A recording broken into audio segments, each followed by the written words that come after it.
Ayan na naman silang tatlo, guys. Ayan, nagmamaritis yan. Ayan, ang isa nagtago-tago. Takot makita kasi nagmamaritis yan. Ayan. Tingnan nyo, guys.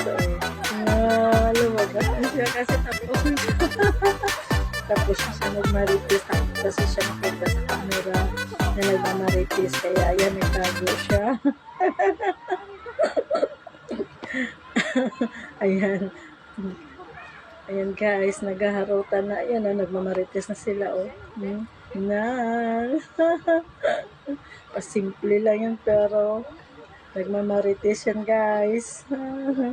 Ganyan lang kami. Naghaharutan. Minsan, nagmamarites din.